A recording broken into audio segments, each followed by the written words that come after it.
na sala de Chamo reunião da primeira agora turma. o diretor executivo do Centro de Empreendedorismo da Amazônia, Dr. Rafael Medeiros, a quem tenho o prazer de passar a palavra.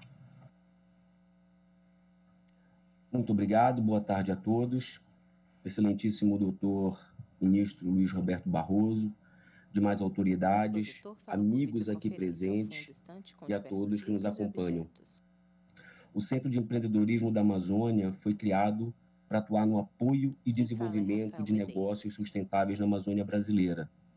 E é em nome do Centro, e principalmente em nome dos milhares de jovens que aqui vivem, que agradeço a oportunidade de apresentar aqui nossa breve leitura sobre a Amazônia, considerando que tanto já foi dito pelos amigos que expuseram suas ideias há pouco.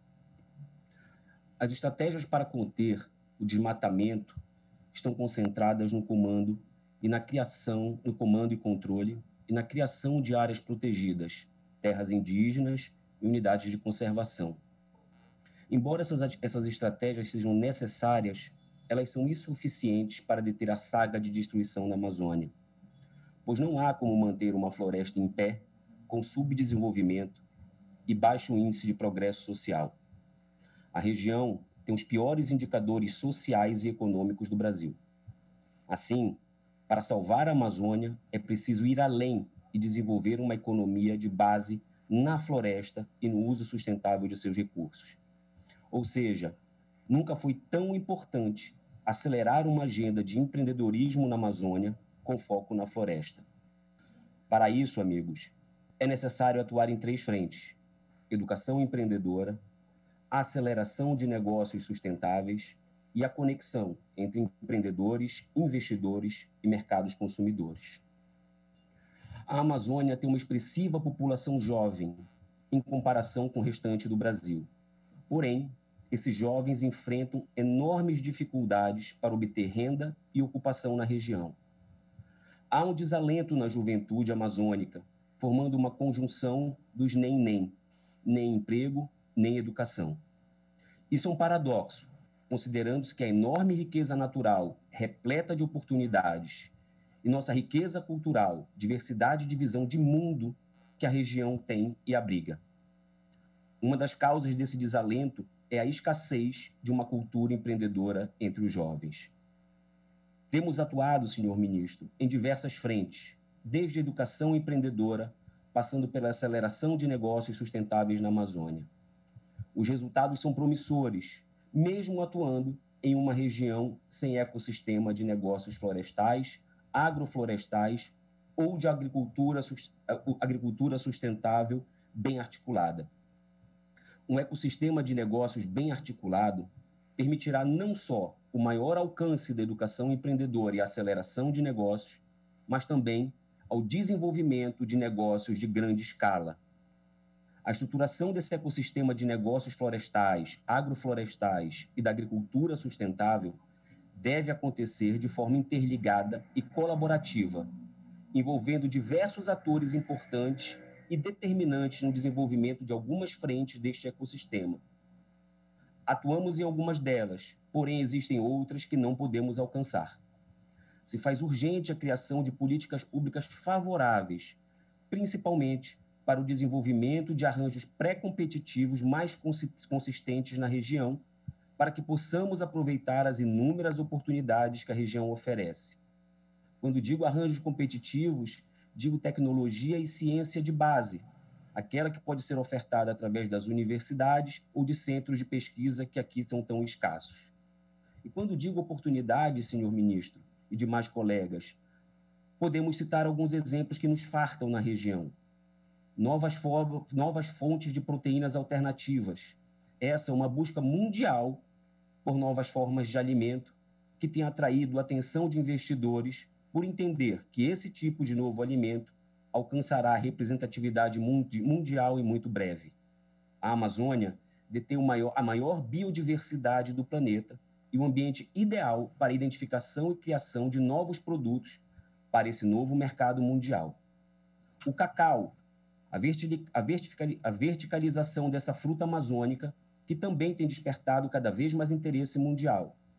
destaca-se a potencial crise do chocolate prevista para 2030, seja pelas ações das mudanças climáticas sofridas na África, seja pela pressão que os consumidores fazem para terem clareza na origem das matérias-primas e seus impactos socioambientais, ou seja, pelo aumento do consumo do item pelo mercado chinês. Nossa região, a maior produtora de cacau do Brasil, ainda carece de verticalização. Fibras têxteis, a indústria da moda já se movem também no sentido de utilizar novas formas sustentáveis de matéria-prima para suas confecções. Não existe maior diversidade de fibras têxteis no mundo do que na floresta amazônica. Porém, estamos fora desse mercado até o momento.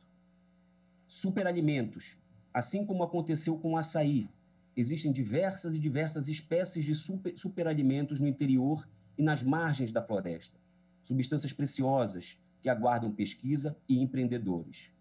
Os exemplos poderiam continuar, senhor ministro. Pesca sustentável, óleos e extratos, turismo de experiência, são inúmeros. O mercado de produtos da biodiversidade alcança por ano a cifra de 50 bilhões de dólares no planeta.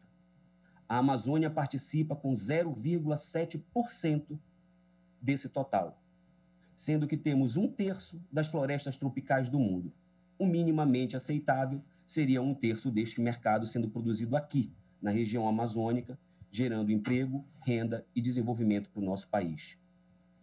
A Amazônia, senhor ministro, é tida como o futuro do Brasil e o futuro do planeta.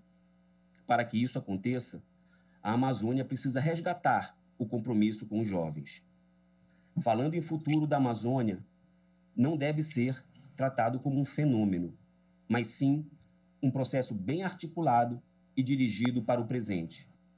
Os jovens, senhor ministro, são o presente.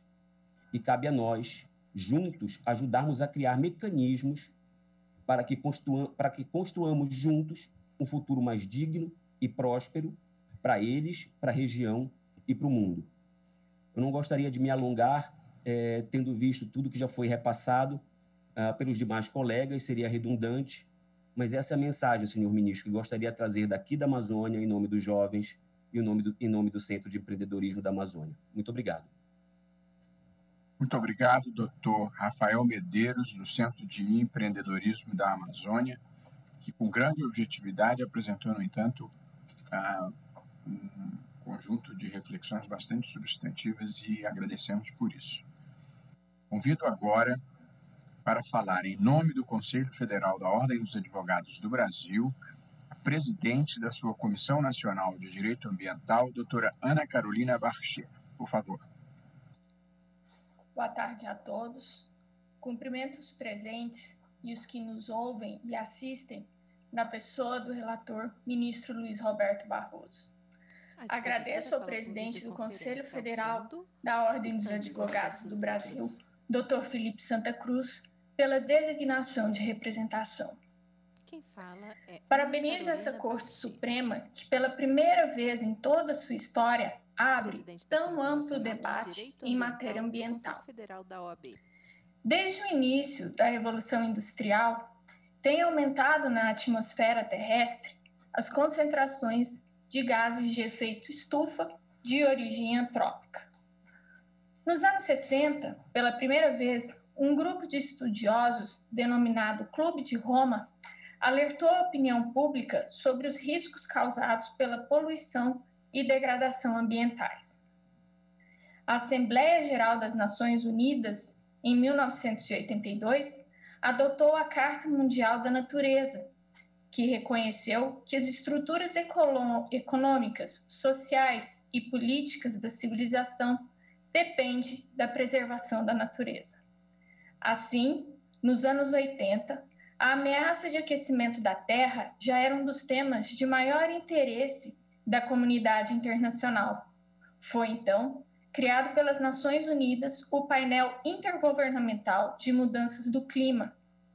Seus cientistas advertiram sobre as mudanças climáticas e alertaram sobre a necessidade de se reduzir as emissões de gases de efeito estufa na atmosfera para fazer face ao aquecimento terrestre. Os gases de efeito estufa têm efeito cumulativo na atmosfera e a consequência mais temida desse acúmulo é o aquecimento global, que pode gerar desequilíbrios climáticos e causar, dentre outros, inundações, secas, furacões, extinção de espécies animais e vegetais, além dos prejuízos socioeconômicos para as sociedades de todo o planeta. Vivo no estado de Mato Grosso, que comporta 3 dos principais biomas do Brasil: Cerrado, Pantanal e Amazônia. Venho testemunhando ano a ano a degradação do meio ambiente causada por fatores conjugados, como a ação humana, lacunas e equívocos legislativos, bem como pela expansão do período de seca, motivado pelas mudanças climáticas. Este ano, chegamos ao ponto de ver o Pantanal mato-grossense arder em chamas, tendo o fogo consumido 20% do seu território, afetando a sua rica biodiversidade, bem como o homem pantaneiro, que dali retira o seu sustento. Em vistoria realizada naquele bioma, podemos constatar que fora montada uma verdadeira operação de guerra, de combate ao fogo, ao passo que almejávamos montar uma operação de guerra para a prevenção dos referidos incêndios. No momento em que vivemos, precisamos de 2 frentes legislativas para o problema: uma extraordinária e emergencial que desburocratize os procedimentos para o combate aos incêndios, e uma ordinária, um regime jurídico próprio para os biomas que leve em consideração as suas características, bem como a experiência prática dos seus povos tradicionais. Urge a necessidade de que o poder público entenda que o seu papel não pode ser apenas regulador e fiscalizatório. Ele deve se envolver, zelar e dar o exemplo de boas práticas. E não é exatamente isso que vem acontecendo no estado de Mato Grosso. O relatório de gestão do INCRA do ano de 2019, que pode ser encontrado em seu sítio na Rede Mundial de Computadores, mostra que até esse ano nenhum assentamento do órgão no estado de Mato Grosso foi inscrito no CAR. Não são licenciados ambientalmente, mesmo gozando a autarquia de procedimento simplificado para tanto. Portanto, pertence à União o maior passivo ambiental do estado de Mato Grosso. Aqui cabe um parêntese com a informação de que grande parte dos assentamentos, inclusive, encontram-se embargados pelo IBAMA.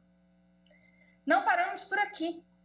Há, por parte da Advocacia Geral da União no estado de Mato Grosso, pedidos e ações que buscam a instalação de novos assentamentos em áreas ambientalmente protegidas, cujo órgão ambiental estadual já alertou para tal proibição.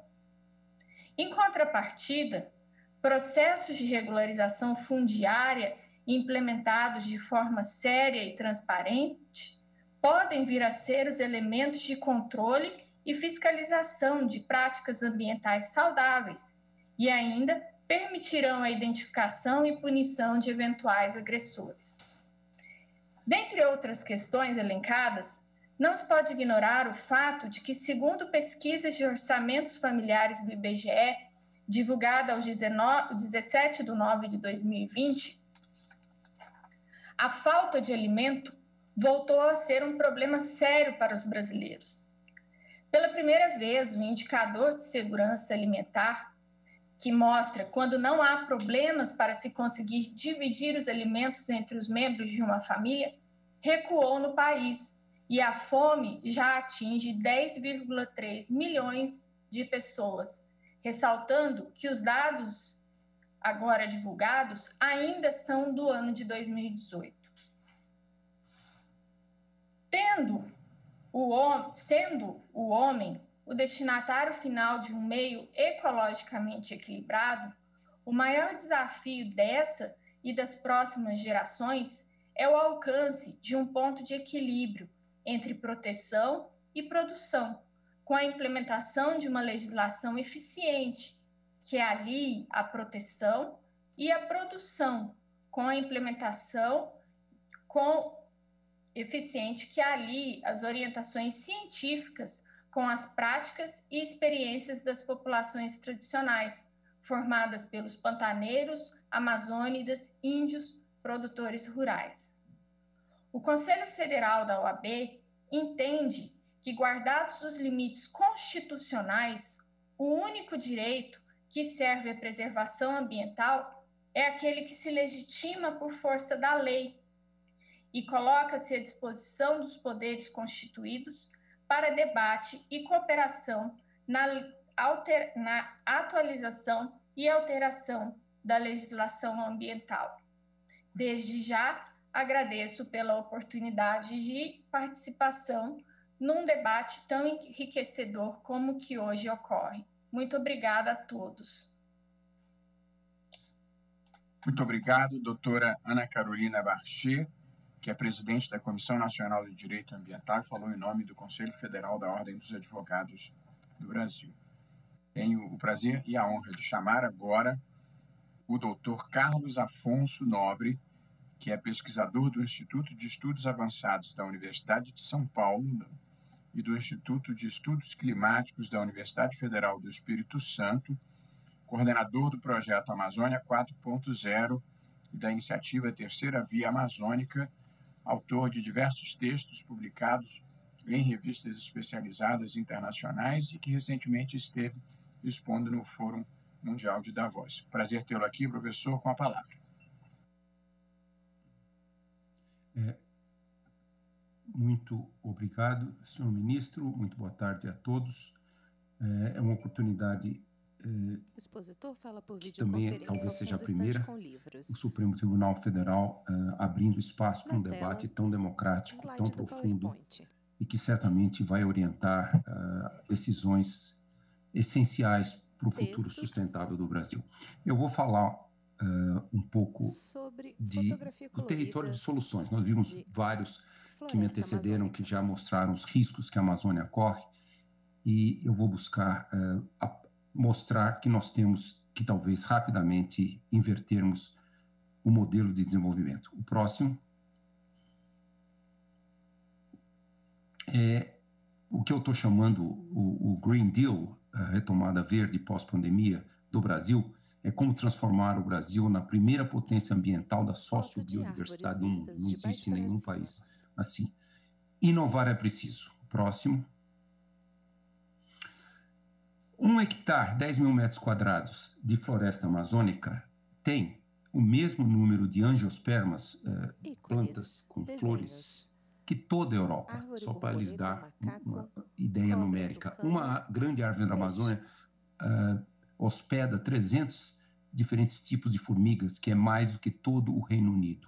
Isso só para lhes dar um parâmetro do que nós estamos perdendo de não enxergar o valor na biodiversidade. Próximo. Eu não tenho muito tempo para entrar na parte física, biológica, mas eu só quero sumarizar com a floresta amazônica somente existe porque a floresta existe. Por quê?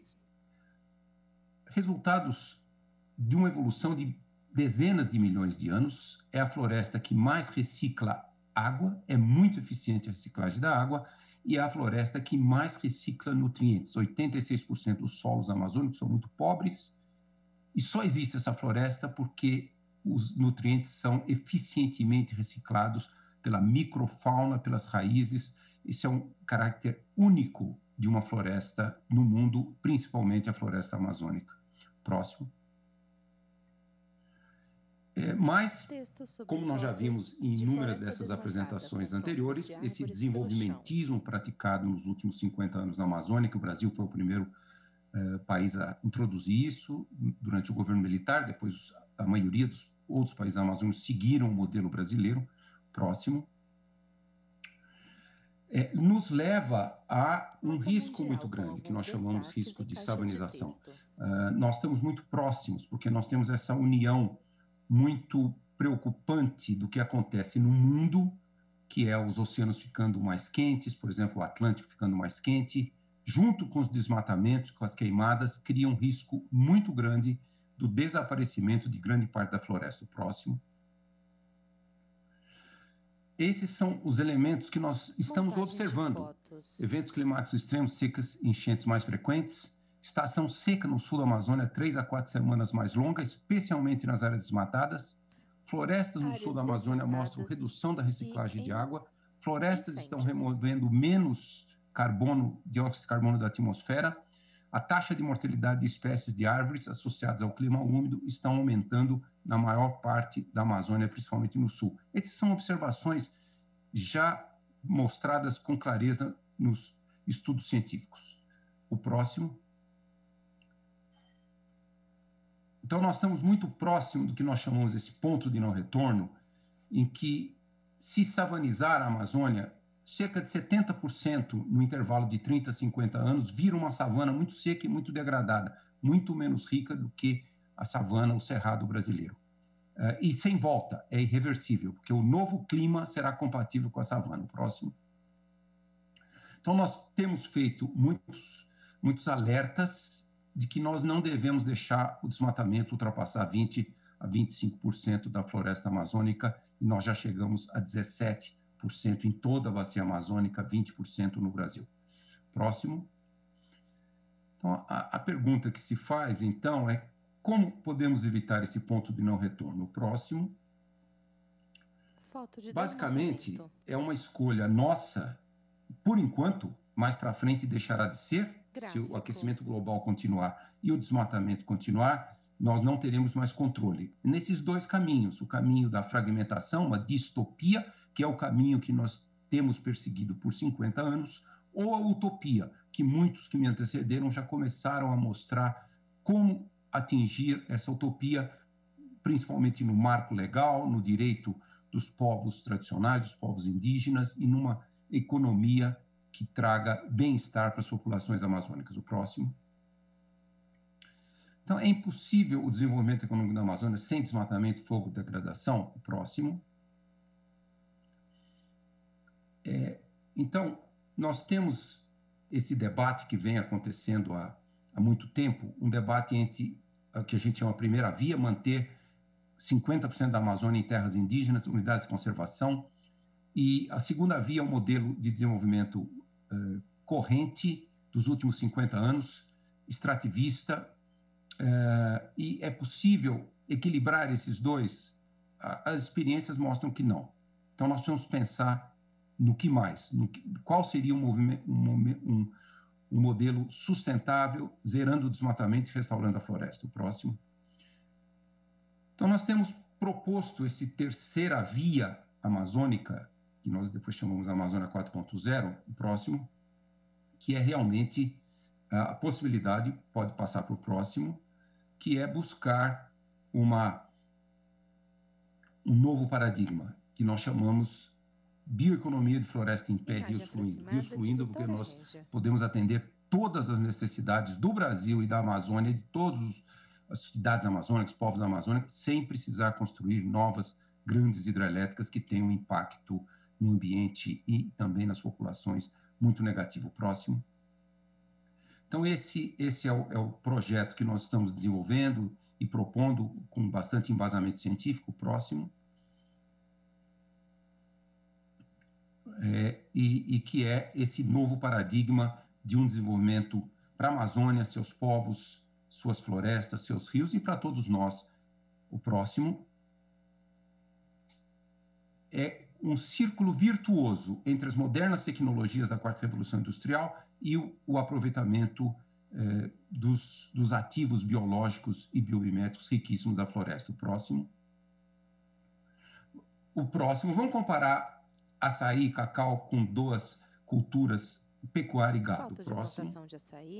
Esses são dados do Censo Agropecuário de 2007 e do IBGE, pode ter uma margem de erro, mas eles não nos enganam.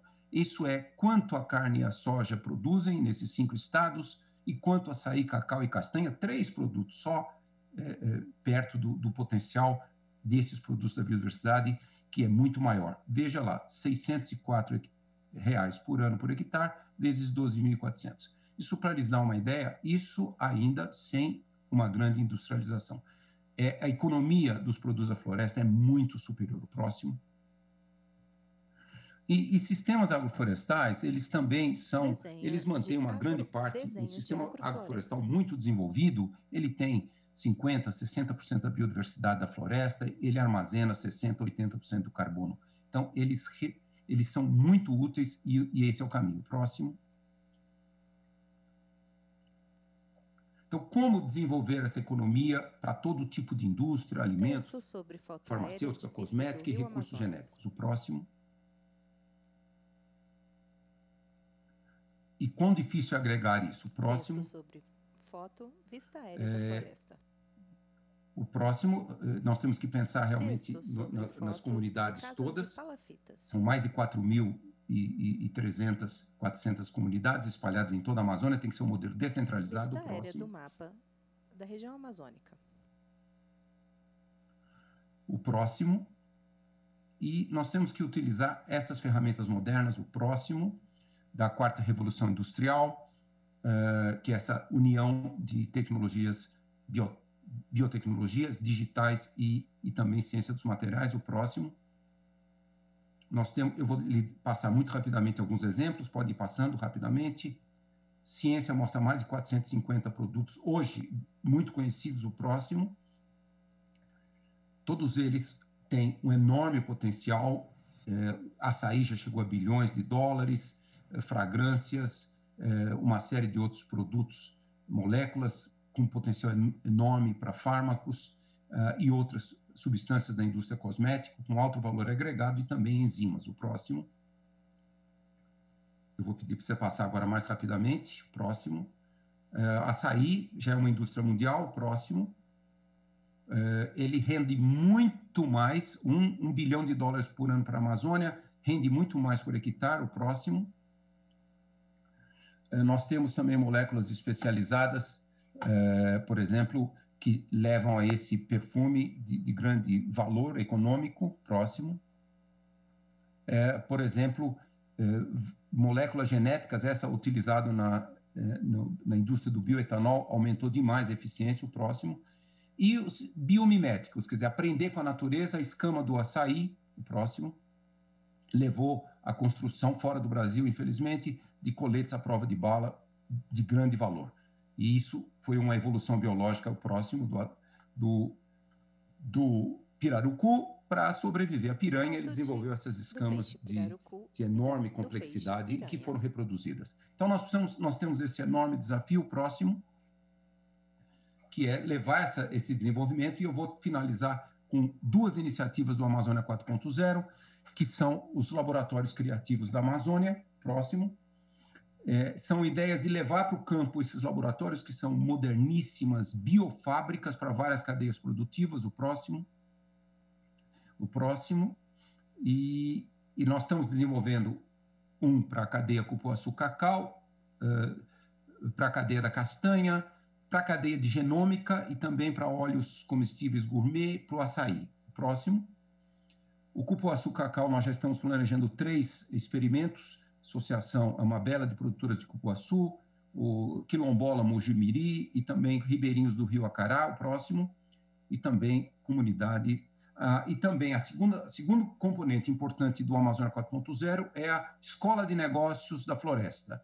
E é uma escola colaborativa, é uma parceria da Universidade do Estado do Amazonas com o Instituto de Estudos Avançados da USP, que não existe uma escola de negócios de floresta no Brasil. Essa é a primeira escola que nós estamos desenvolvendo, todo o conteúdo, uma plataforma online para cursos de pós-graduação, mas também apoio a cursos de graduação, para criar uma nova comunidade de empreendedores sustentáveis, empreendedores para o empreendimento sustentável, e para isso é muito importante atrair essa inovação. Próximo.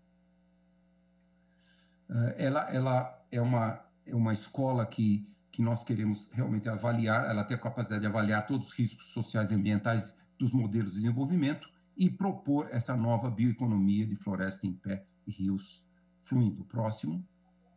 Então, estou olhando para frente. Qual é a real vantagem do Brasil no concerto das nações? Será que nós queremos ser eternos fornecedores de de uma economia primarizada, de minérios e de produtos não industrializados, onde o Brasil pode liderar mundialmente? Na implementação de uma bioeconomia a partir da incomparável biodiversidade. Bioindustrialização distribuída é uma bioeconomia tropical do século XXI e nos tornarmos realmente a primeira potência ambiental da sociobiodiversidade do planeta. Não existe nenhum e seremos modelo para todos os outros países tropicais. E com isso nós vamos ter a conservação de uma terra saudável para a saúde humana. Também nós temos que lembrar o seguinte, nós temos muita sorte. Nós estamos perturbando o ecossistema mais rico em biodiversidade e também em micro-organismos. Se nós não pararmos esse modelo de desenvolvimento da Amazônia, é quase líquido e certo que pandemias surgirão na Amazônia, como a coronavírus surgiu na Ásia por uma perturbação dos ecossistemas naturais, a perturbação da vida dos morcegos. Então, é isso o que nós queremos, um conhecimento como base do desenvolvimento sustentável da Amazônia, o próximo, esse novo paradigma da Amazônia 4.0, o próximo, com agregação de valor nos produtos da biodiversidade, com industrialização. O Brasil vem se desindustrializando. Então, é uma fusão de idealismo e realismo, mas é possível sim. Nós temos uma capacidade, uma comunidade científica muito inovadora e nós podemos atingir. Então, finalizando, eu menciono, volto para esse slide que queremos a retomada verde do Brasil, o Brasil Green Deal, nos transformarmos na primeira potência ambiental da sociobiodiversidade, e também juntando os conhecimentos tradicionais dos povos indígenas e dos povos tradicionais. Inovar é preciso. Fundo Clima pode ser essencial para alavancar a inovação para o Brasil se tornar uma potência ambiental da sociobiodiversidade. Muito obrigado, ministro Barroso. Muito obrigado ao senhor, Dr. Carlos Nobre, por uma riquíssima apresentação na sua ideia, sobre a qual já li mais de uma vez, já citei em trabalhos, publicações no Brasil e no exterior de altíssima qualidade, grande reconhecimento, com essa ideia da terceira via da Amazônia 4.0 e de explorar o nosso potencial para transformar o Brasil em uma potência ambiental, o que naturalmente, como o senhor bem disse, depende de empreendedorismo, pesquisa, inovação e atração de cérebros nacionais e estrangeiros para a Amazônia se transformar num grande polo da bioeconomia, da tecnologia, da produção científica e tecnológica. Fascinante as suas ideias, muito obrigado pela sua participação, professor. Chamo agora para falar em nome do Instituto de Pesquisa Ambiental da Amazônia, o pesquisador sênior e cofundador da instituição, Dr. Paulo Moutinho. Com a palavra, um prazer tê-lo aqui também. Obrigado, excelentíssimo senhor ministro Luiz Roberto Barroso, por essa oportunidade, como foi já dito, histórico esse momento, pelo nível de debate que nós estamos tendo durante essa audiência.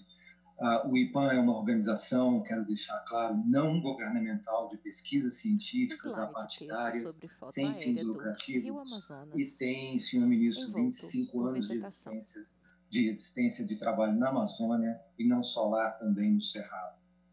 Eu queria, o próximo slide, por favor, fazer uma pequena apresentação, senhor ministro. Eu vou pular esses dois primeiros slides, porque isso já foi bastante debatido. Queria apenas alertar que a Amazônia é além da Amazônia brasileira e, portanto, a responsabilidade do povo brasileiro em manter a maior parte dessa floresta também, ou destruí-la, no caso, afeta outros países da região. Eu queria exatamente deixar duas mensagens iniciais, senhor ministro, que têm a ver muito com o que o professor Carlos Nobre já introduziu, que é esta combinação entre mudança climática mais desmatamento. Não é verdade absoluta de que a Amazônia só queima quando há anos muito secos. Ela queima por uma ação de desmatamento, e eu vou ilustrar isso um pouco mais à frente, e, portanto, há de modo inovador em termos de informação científica, uma mudança local e regional, não só global, na Amazônia por conta do avanço do desmatamento. O clima local e regional, senhor ministro, está mudando de maneira bastante acentuada, o que traz essa seca e um ambiente mais quente e mais inflamado. O próximo, por favor. É óbvio que já foi falado isso e é extremamente importante esse binômio entre mudança climática global e desmatamento tem trazido perdas de direitos, insegurança alimentar e, senhor ministro, segurança nacional está ameaçada nesse processo, como muito bem foi demonstrado por vários que me antecederam. Próximo. E eu queria ilustrar, senhor ministro, o que significa esta mudança climática local e regional, olhando para a bacia do Xingu, onde temos um dos grandes parques indígenas, uma grande terra indígena, com uma cobertura florestal preservada, que é a bacia do rio Xingu. Senhor ministro, entre 2000 e 2010, são dados publicados por nossa instituição com vários parceiros, demonstram que a temperatura nessa região já cresceu mais de 0,5 grau. Isso parece pouco, mas é suficiente para mudar todo o regime de chuvas nessa região.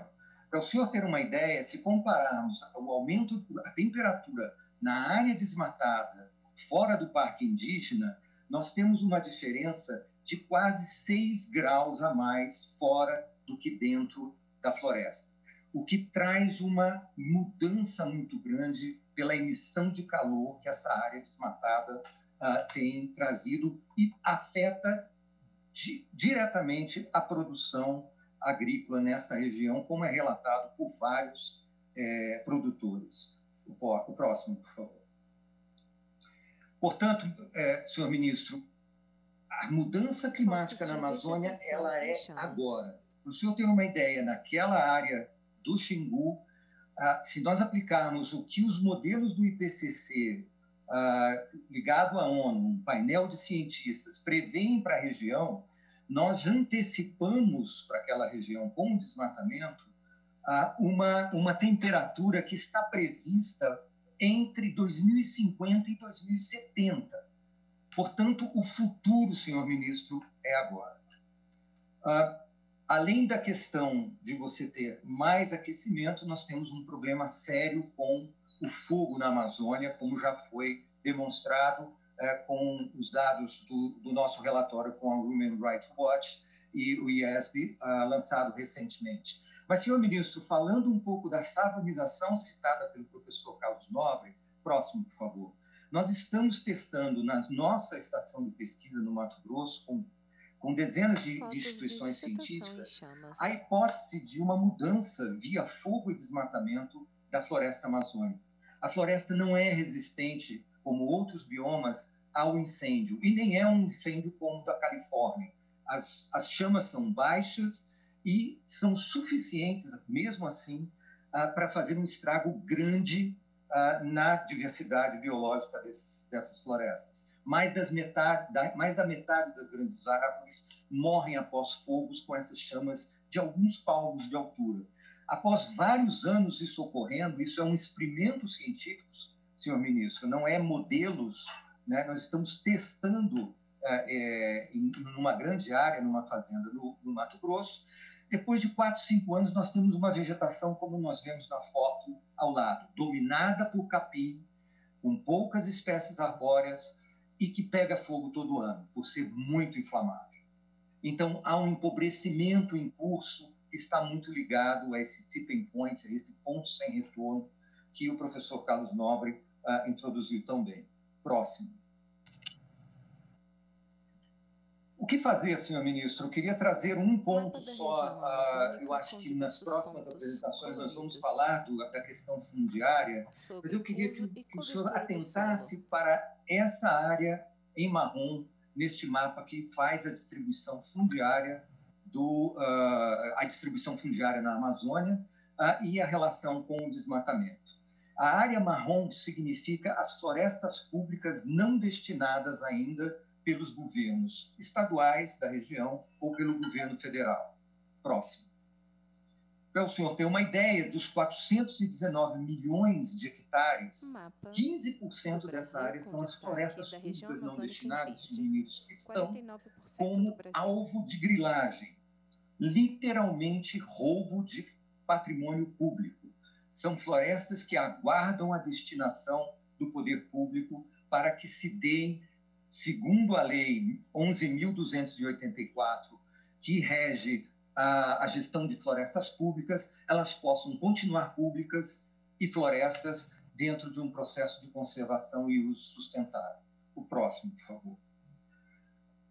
Senhor ministro, nessa área que soma hoje 50 milhões de hectares, as florestas públicas não destinadas, isso é o tamanho da Espanha. Nós temos hoje, pegando os dados de 2019, 31% do desmatamento está concentrado nessas florestas públicas não destinadas. Ato direto de roubo de patrimônio público, ato direto de grileiros organizados, crime organizado, que usurpam do patrimônio público, provocando desmatamento e fogo. 20% dos focos de fogo no ano passado ocorreram dentro dessas florestas públicas. Próximo. Nós fizemos um grande estudo no IPAM com alguns parceiros, publicamos, especialmente a Universidade Federal do Pará, participou, publicamos isso na revista científica Land Use Policy recentemente, está no memorial que encaminhamos ao senhor. Há um potencial enorme de grilagem, porque, senhor ministro, na base do sistema de cadastro ambiental rural do governo federal, que está baseado no Serviço Florestal Brasileiro, nós temos 11 milhões de cadastros declarados sobre florestas públicas não destinadas. 11 milhões. São mais de 100 mil declarações que, a princípio, são totalmente ilegais, porque pela lei que foi citada, nós não podemos ter a privativação dessa área. Portanto, senhor ministro, próximo. É fundamental que a gente faça um avanço no cancelamento desses CARs em florestas públicas não destinadas, que, eu, como disse, corresponde o desmatamento a 36, nessas áreas, a 31% do desmatamento total na Amazônia. É preciso que a gente pare com esse roubo do patrimônio dos brasileiros. O próximo, por favor. E como já foi colocado, especialmente pelo Dr. João Paulo Capobianco, nós fizemos uma redução grande de 2005 a 2012 do desmatamento na Amazônia, foram 80% de redução nesse período, e nós temos todos os elementos para fazer novamente, ministro. E mais, próximo, por favor.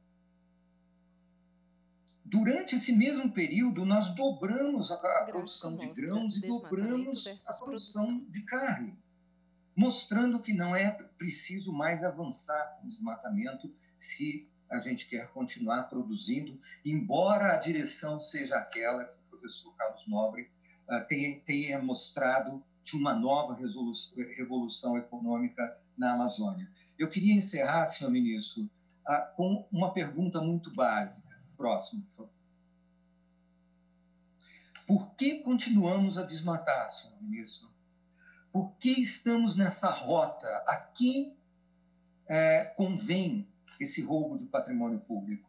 Já que, em grande parte, mais de 50%, somando o desmatamento em áreas de terras indígenas, unidades de conservação, ou nas áreas ainda com um limbo de cadastro fundiário, somam quase 50% do desmatamento. Por que continuamos nessa rota se nós sabemos como evitar e derrubar as taxas, como fizemos no passado? A sociedade brasileira demonstrou ao mundo uma grande contribuição em evitar emissões de desmatamento.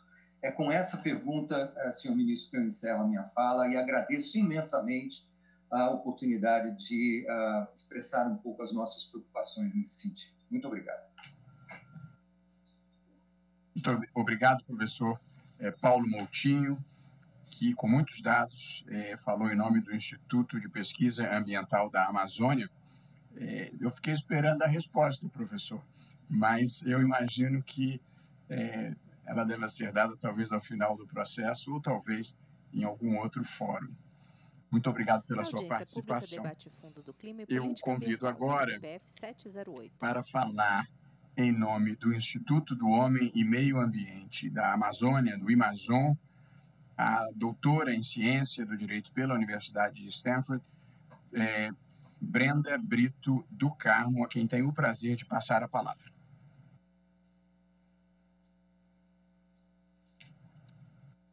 Boa tarde. Gostaria de cumprimentar inicialmente o excelentíssimo senhor ministro Luiz Roberto Barroso, as demais autoridades que nos assistem, todos os expositores dessa tarde e também todos que nos assistem nesse momento. Eu gostaria de parabenizar inicialmente o ministro Luiz Roberto Barroso pela convocação dessa audiência, porque diante da crise climática que nós estamos enfrentando no mundo e, obviamente, no Brasil, é urgente que o STF atue para garantir a implementação do direito constitucional ao meio ambiente ecologicamente equilibrado, do qual o equilíbrio climático ele é uma parte, né, e do qual a destinação e o uso de recursos para a mitigação e adaptação das mudanças climáticas é uma parte fundamental. Eu participo dessa audiência como pesquisadora do Instituto do Homem e Meio Ambiente da Amazônia, Imazon, que é um instituto de pesquisa brasileiro, não governamental, sediado em Belém, fundado há 30 anos e que tem como missão promover a conservação e o desenvolvimento sustentável na Amazônia. E a minha contribuição, ela vai mostrar como o Poder Executivo e, em alguns casos, o Poder Legislativo tem atuado para legalizar um ciclo de invasão de terras públicas e de florestas públicas na Amazônia, que está diretamente associado ao desmatamento e também contribui com as emissões de gases de efeito estufa no país, além de violar direitos constitucionais. E os estudos que a gente tem realizado no Amazon, eles indicam que falta clareza fundiária sobre em torno de 33% da Amazônia legal. Essas seriam áreas públicas que incluem florestas públicas, mas que também incluem áreas já desmatadas, mas nas quais não tem ainda uma destinação formal dessa área. Ou então áreas que tiveram alguma destinação formal, mas essa informação não está disponível nas bases de dados públicas. Um outro fato relevante é que 36% dessa área não destinada, ela possui prioridade para a conservação, de acordo com o levantamento coordenado pelo Ministério do Meio Ambiente e publicado por meio de portaria em 2018. Quando a gente escuta esse dado, alguns podem pensar que a maior parte da situação fundiária da Amazônia ela já estaria resolvida, já que 67% já teria uma destinação fundiária formal. Mas, infelizmente, isso não é verdade. Essa área que já foi destinada, que é composta em sua grande parte por terras indígenas, unidades de conservação, seguidas de projetos de assentamento, de imóveis privados, ela sofre vários problemas que também resultam em conflito e desmatamento. Um exemplo é a falta de ação governamental para realizar a desintrusão de terras indígenas homologadas, ou seja, de retirar os não indígenas desses territórios. E isso acaba mantendo ou agravando os conflitos que estão associados muitas vezes a desmatamento.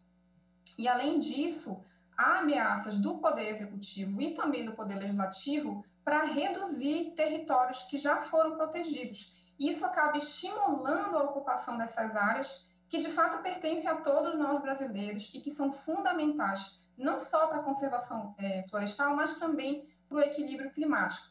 Um exemplo é que entre agosto de 2019 e julho desse ano, de 2020, o número de alertas de desmatamento nas áreas protegidas na Amazônia cresceu 36% em relação ao ano anterior, de acordo com dados do Sistema de Alerta de Desmatamento do Amazon.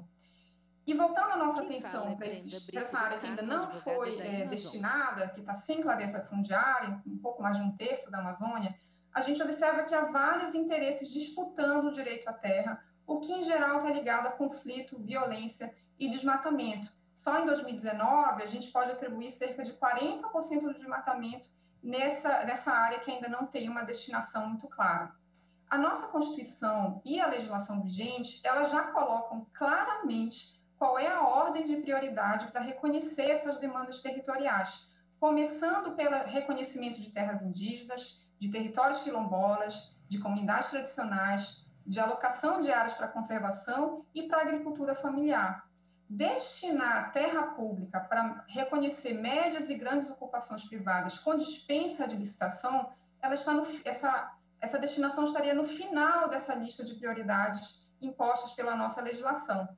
Mas o que a gente observa, no entanto, é uma tentativa de inverter essa prioridade e o que acaba perpetuando esse ciclo de invasão de terra pública que está associado em grande parte ao desmatamento. Esse ciclo ao qual eu me refiro, ele começa com o primeiro passo sendo a invasão, a ocupação de uma terra pública, o que muitas vezes está associado a conflito com a expulsão de quem de direito tinha direito a ficar nessas áreas, e seguido de um segundo passo, que é justamente o desmatamento, que é o desmatamento que vai sinalizar para terceiros e para o próprio governo que aquela área estaria sendo usada ou estaria sendo ocupada.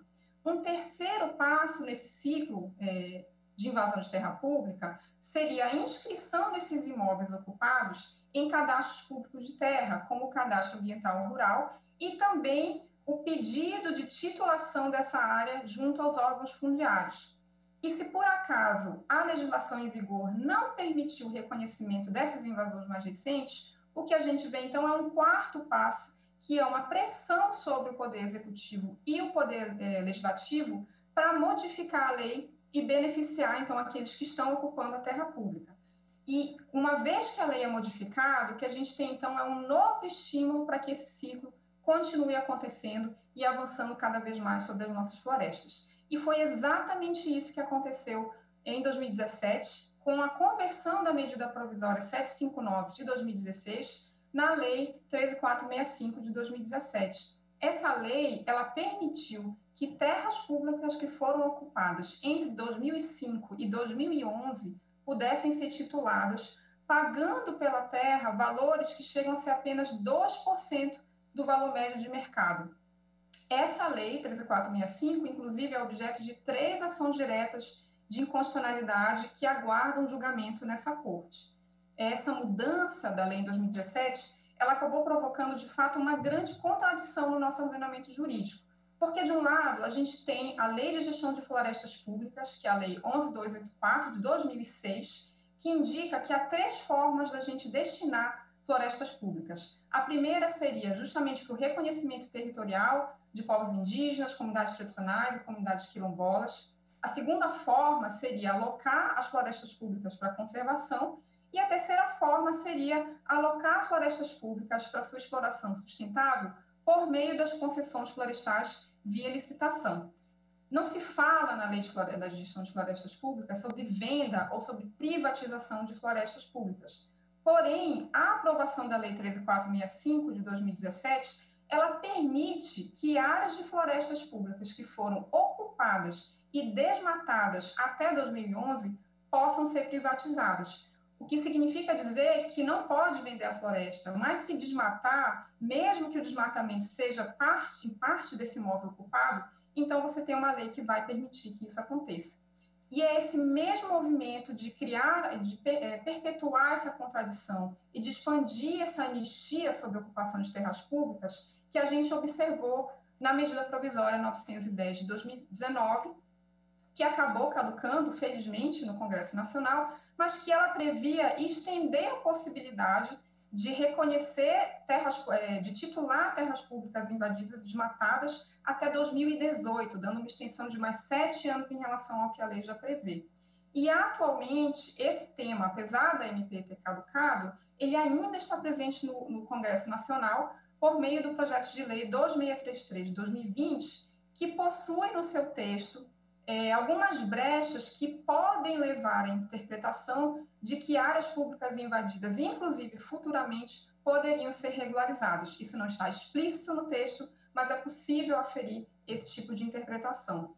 Ano passado, nós publicamos no Amazon um artigo científico mostrando que a continuidade e a expansão desse ciclo de invasão e desmatamento de terra pública na Amazônia, ele pode resultar em até 16 mil quilômetros quadrados adicionais de desmatamento até 2027. com emissões associadas de até 652 megatoneladas de CO2. Isso seria uma parte de um prejuízo ambiental que a gente calculou, mas a gente também estimou o que seria um prejuízo financeiro da expansão desse modelo sobre a floresta, porque, como eu falei anteriormente, a lei acaba cobrando um valor ínfimo na regularização dessas áreas. Então, a gente calculou o quanto valeriam essas áreas no mercado, o quanto o governo cobraria segundo a lei, e a gente estimou que essa diferença poderia chegar a 88 bilhões de reais apenas na Amazônia. E isso, na prática, representa um grande subsídio que a sociedade pública brasileira acabaria dando para essa invasão e destruição do seu próprio patrimônio. E diante do aumento do desmatamento que a gente tem observado desde 2013 na Amazônia e que se agravou no último ano, a gente tem escutado repetidamente a afirmação de que a regularização fundiária é a solução para o desmatamento da Amazônia. E o problema dessa frase, senhor ministro, é aquilo que não é dito pelos seus interlocutores, que é saber de qual regularização eles estão falando. É daquela que comprovadamente reduz o desmatamento e atende às prioridades legais, como a criação de áreas protegidas, ou se é daquela que anistia e legaliza invasão de terras públicas associadas a desmatamento. E o que os estudos científicos têm repetidamente provado é que são as áreas protegidas e não a privatização de terras públicas que são mais eficazes na contenção do desmatamento. Eu vou citar 3 exemplos de estudos. Um primeiro, publicado em 2010, indicou que a expansão de áreas protegidas na Amazônia contribuiu com a redução de 37% do desmatamento que não ocorreu entre 2004 e 2006. Um outro estudo feito pelo projeto Mapa Biomas, que analisou o desmatamento ocorrido no Brasil entre 1985 e 2018, avaliou que as áreas protegidas foram as que menos perderam floresta e as que mais tiveram desmatamento foram justamente as ocupações privadas, fossem elas tituladas ou não. E, finalmente, um estudo publicado esse ano na revista Nature Sustainability indicou que a emissão de títulos de terra pelo governo federal entre 2011 e 2016 não reduziu o desmatamento. Nos pequenos e médios imóveis titulados, houve desmatamento após a emissão do título. E nos grandes imóveis titulados, o desmatamento ocorria antes da emissão do título, justamente para comprovar a ocupação desses imóveis. Mas, dito isso, é importante sim reconhecer que existe uma pendência de titulação de imóveis na Amazônia, considerando que houve políticas em vigor na década de 1970 e 1980 que estimularam a ocupação da região em troca de títulos, que nem sempre foram emitidos. Porém, é importante também lembrar que a nossa legislação ela já atende essas demandas, concede várias facilidades, como eu falei, em relação ao preço de terra, e, além de tudo, prioriza o reconhecimento da agricultura familiar. O problema é que qualquer lei ela precisa de capacidade de implementação, ela precisa de recursos para serem implementadas. E, infelizmente, o que a gente observou no ano passado foi um grande apagão na regularização fundiária na esfera federal. Porque se a gente observa o que aconteceu entre 2009 e 2018, o governo federal emitiu, em média, 3.190 títulos de terra na Amazônia. Ano passado, segundo dados que obtivemos via Lei de Acesso à Informação, o governo federal emitiu apenas 6 títulos nessa modalidade. E essa inação, em 2019, acabou prejudicando diretamente milhares de famílias que poderiam ter sido beneficiadas. E, portanto, não é a falta de lei o problema, mas justamente a falta dessa capacidade de implementação e de dar condições para que os técnicos dos órgãos possam executar o seu trabalho. E, diante desse cenário, uma pergunta importante que a gente tem que se fazer como brasileiro é qual é o destino que a gente quer ver nesse 1/3 da Amazônia que ainda não tem uma destinação muito clara. Nós queremos ver mais desmatamento para benefício privado de poucos, ou a gente quer ver um ordenamento territorial que privilegia a conservação e que contribui com o equilíbrio climático do país. E para que esse interesse da coletividade prevaleça, é importante oferecer as condições de implementação que incluem a utilização de recursos que estão disponíveis, seja no Fundo Clima, seja em outros fundos que já foram mencionados aqui, recursos para mitigação e adaptação de mudanças climáticas, no qual o ordenamento territorial ele deve ser um dos componentes, porque se não for, a gente também vai continuar tendo essa indefinição prejudicial fundiária. E esse fato da paralisação dos recursos é ainda mais agravado quando ela está associada a discursos, a projetos de lei e a medidas provisórias que visam beneficiar os grupos aliados à degradação ambiental.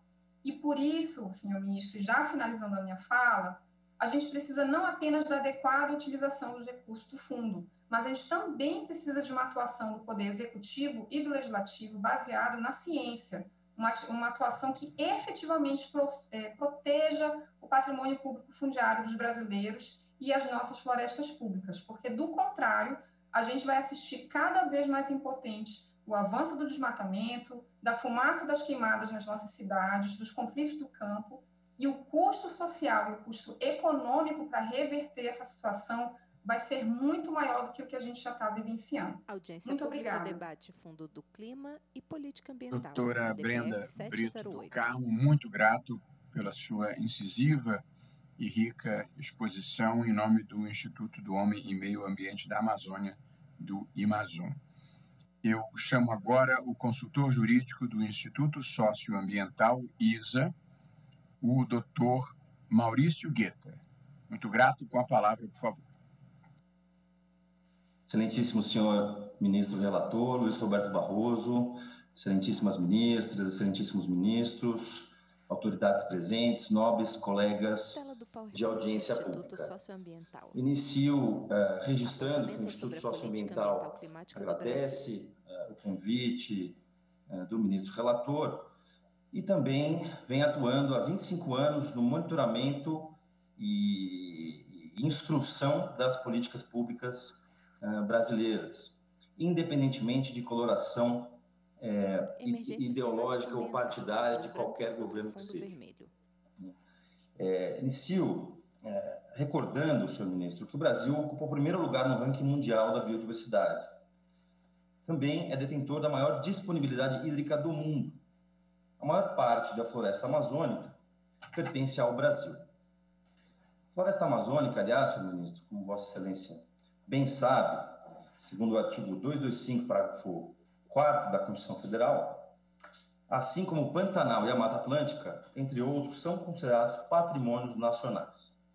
As terras indígenas também são qualificadas pela Constituição Federal como terras da União e, portanto, pertencem ao povo brasileiro, em que pese os direitos ao usufruto exclusivo garantidos aos povos indígenas. Atentar contra esse patrimônio constitui grave violação à Constituição Federal, ao interesse público e à soberania nacional do Brasil. Não é preciso lembrar, Excelência, como bem colocado no despacho convocatório dessa audiência pública, que o direito ao meio ambiente ecologicamente equilibrado possui íntima ligação com outros relevantíssimos direitos fundamentais da população brasileira, entre eles direito fundamental à vida, à dignidade, à saúde, principalmente à saúde, segurança alimentar, água, moradia, evidentemente, às crianças e adolescentes em relação à justiça intergeracional e, principalmente, os povos indígenas, comunidades quilombolas, extrativistas e demais povos e comunidades tradicionais. Isso vem sendo reiterado por esse Supremo Tribunal Federal, como, por exemplo, no recurso ordinário 835-558, sob a relatoria do eminente ministro presidente da Suprema Corte, e também a ADPF, número 101, sob a relatoria da eminente ministra Carmen Lúcia. Também consta em diversos acordos internacionais, e cito como exemplo a Corte Interamericana de Direitos Humanos, com a opinião consultiva número 23 de 2017. Exatamente pela relevância da proteção e efetividade do direito ao meio ambiente, essa íntima relação se dá com os demais direitos fundamentais, notadamente em razão dos serviços ecossistêmicos que são prestados gratuitamente pelo meio ambiente. Próximo, por favor. Já se disse aqui, portanto, serei muito breve, que caso o desmatamento da Amazônia continue a avançar com a rapidez com que vemos hoje, a floresta pode desaparecer, né, dando lugar a uma paisagem similar à savana, portanto, atingindo gravemente toda a população brasileira, o agronegócio, a indústria que necessita de água, né, e o próprio abastecimento da população. Não vou repetir os dados já apresentados pelo autor do estudo, o eminente cientista Carlos Nobre, ao lado do Thomas Lovejoy, mas é preciso lembrar aqui, Excelência, que o desmatamento entre 2018 e 2019 cresceu no Brasil 34%, segundo dados do PRODES, do INPE, e neste ano, novo aumento de 34% é previsto pelo DETER, de modo que estamos nos distanciando da meta climática estabelecida pela Política Nacional de Mudança do Clima, que estabelece 3.925 km² de limite máximo de desmatamento para o ano de 2020. Observe também, Excelência, que no ano passado, o incremento de desmatamento dentro de terras indígenas foi da ordem de 83%.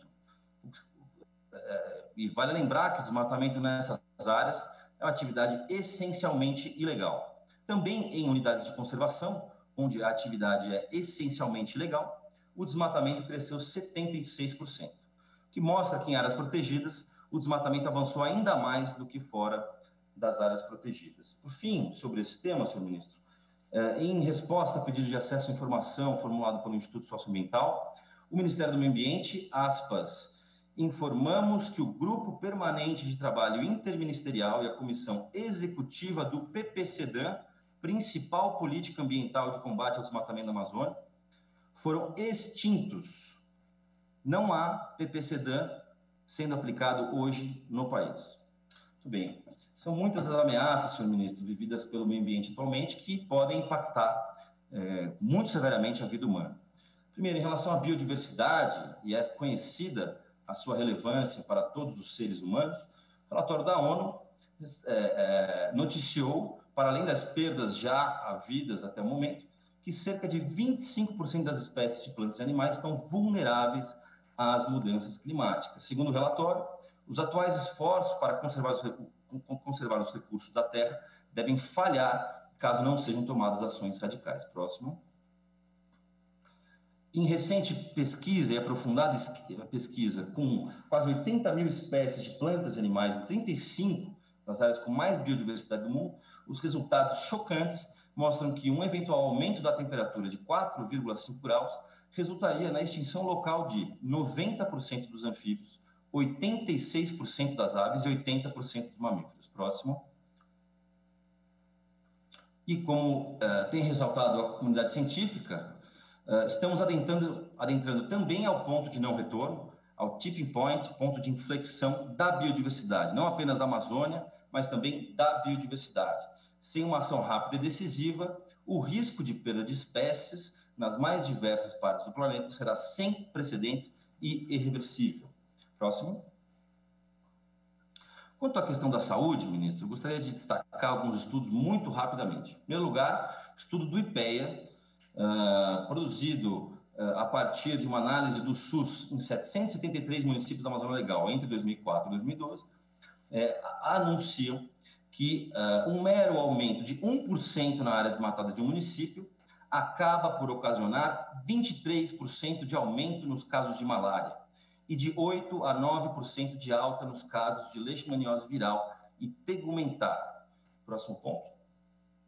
Evidente, a comunidade científica vem apontando muita clareza que as mudanças climáticas devem agravar doenças já existentes. E aqui, para os interesses do Brasil, eu cito a febre amarela, dengue, chikungunya e zika. Quero lembrar também, senhor ministro, nesse ponto, que 175 milhões de crianças são afetadas anualmente pelas mudanças climáticas. As crianças são a população que absorve 80% da mortalidade decorrente de eventos climáticos extremos. E, portanto, concordamos com a Conectas no sentido de que se deva aplicar o artigo 227 em matéria de mudanças climáticas para garantir o dever de prioridade absoluta, tal como prevê a Constituição Federal. Próximo. Concluo essa primeira parte da exposição, lembrando o recentíssimo estudo, no sentido de que mais de 3.200 tipos de coronavírus foram identificados no Brasil.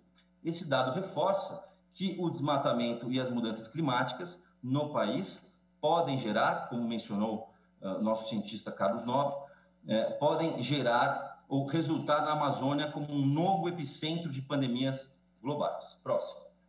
Excelência, a Constituição Federal determina uma série de medidas a serem adotadas pelo poder público. O direito fundamental ao meio ambiente é um direito essencialmente de solidariedade. A Constituição Federal, inclusive, a única vez em que a Constituição utiliza o termo efetividade é no parágrafo 1º do artigo 225, o que demonstra a vontade do legislador constituinte de que os direitos ambientais previstos não se tornassem letra morta. A efetividade das medidas ambientais é o principal, a mais relevante disposição da Constituição Federal Brasileira e os deveres fundamentais ali elencados. Descumprimentos reiterados, como temos visto neste governo, podem gerar o esvaziamento do núcleo essencial, como temos visto hoje, e violação ao mínimo existencial ecológico. Próximo. Passo agora, Excelência, rapidamente a apresentar alguns dados públicos que estão disponíveis publicamente, são do próprio governo federal, para demonstrar a opção do governo pela não execução das políticas ambientais brasileiras. Em primeiro lugar, no quadro geral, a CGU aponta que sequer foi possível realizar uma auditoria adequada porque simplesmente o governo não tem planejamento executivo. O governo abandonou o planejamento executivo e o relatório de gestão atual sequer vincula os resultados e metas de desempenho. Observe, conforme a CGU, Excelência, que a execução dos recursos em relação à ação de fomento a estudos e projetos para a mitigação da mudança do clima foi de apenas 9% em 2019, enquanto que em 2018 essa execução foi de 94%. Próximo. Segundo a CGU, houve sensível redução na dotação orçamentária, passando nas 3 ações analisadas de pouco mais de 175 milhões para apenas 20 milhões de reais, ou seja, redução de cerca de 90% em termos de dotação. Também anotou a CGU que houve queda expressiva na execução dos recursos do Fundo Nacional de Mudança do Clima e também que o Fundo do Clima não apoiou qualquer iniciativa em 2019. Próximo. Segundo o estudo do Observatório do Clima, que contemplou todas as ações orçamentárias que dizem respeito à aplicação e implementação de políticas públicas, foram retirados, portanto, pagamentos com recursos humanos, despesas ordinárias. Segundo o estudo, o Ministério do Meio Ambiente liquidou somente R$105 mil nas ações orçamentárias relacionadas às atividades finalísticas no ano de 2020. Próximo. No que tange ao Programa de Mudança do Clima, Excelência, o gráfico é bastante claro sobre a orientação governamental de não execução da política pública. Em 2019, a execução do programa foi de apenas 12% e em 2020, 0%. Próximo ponto. Especificamente em relação ao Fundo Nacional sobre Mudança do Clima, Excelência, objeto desta audiência pública. Gostaria de chamar a atenção de Vossa Excelência para esse gráfico. Observe que 2019 e 2020 tiveram de execução por parte do MMA 0% nos 2 anos. Foram extintos os comitês orientadores, a exemplo do PPCDAN, né, e essa tendência se verifica também no Fundo Nacional do Clima. Próximo. Apenas para confirmar a orientação geral atualmente em vigor, observe também que em relação ao Fundo Amazônia, o total de recursos investidos em novos projetos em 2019 foi 0 e em 2020 foi 0. Próximo. Assim como os projetos que foram financiados, os novos projetos, não houve nenhum projeto. A paralisação fica evidente a partir do gráfico, 0 de execução em 2019 e 2020. Próximo ponto. Observe também, Excelência, que no momento em que a sociedade brasileira e mundial encontra-se altamente preocupada com o desmatamento e as queimadas, não apenas na Amazônia, mas em todos os biomas, e principalmente o Pantanal, onde só nesse ano foi consumido 20% do bioma pelas queimadas que nos assolam, observe que o IBAMA reduziu drasticamente o orçamento, a execução e o orçamento disponível. Se considerarmos o quanto investido até hoje, e a estimativa, né, confirmada até o fim do ano, veremos que, em relação ao combate a incêndios florestais, o IBAMA reduziu o seu orçamento em 46%. Da mesma forma, o controle e fiscalização ambiental recebeu queda de 66,7%. Próximo, por favor. O valor total liquidado em relação ao ICMBio para esse mesmo problema de combate a incêndios florestais em unidade de conservação seguiu a mesma tendência, Excelência. Queda de 51,8%. Próximo. Observe também, Excelência, neste gráfico das autuações ambientais por tipo flora no Brasil, ou seja, desmatamento e outras infrações associadas à destruição da flora. 2019 teve uma queda de 41% nas atuações ambientais e observe 2020 uma queda nova de 30%. Somadas, em relação a 2018, as quedas significam 59% em relação a 2018. Próximo. Também o número de termos de embargo por ano, queda de 20% em 2018 e 80%, Excelência, neste ano de 2020. Ou seja, o poder público atua de forma absolutamente insuficiente. Gostaria de destacar, Excelência, dado que foi objeto de grande preocupação e estarrecimento por parte da sociedade brasileira ao confessar que o passar a boiada significaria reduzir a proteção infralegal destinada à proteção do meio ambiente. Gostaria de mencionar rapidamente 4 exemplos desse enfraquecimento infralegal. Primeiro, o decreto 9760, que, como já dito anteriormente, insere uma nova fase no processo administrativo, o núcleo de conciliação. Esse núcleo de conciliação paralisa os processos administrativos sancionatórios, e o núcleo de conciliação não está funcionando, não realizou nenhuma audiência. Na realidade, foram realizadas 5 audiências sem a presença dos autuados.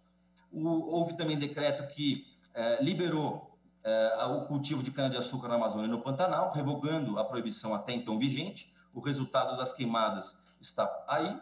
O despacho interpretativo do IBAMA, que extinguiu simplesmente, Excelência, a fiscalização de exportação de madeira nativa.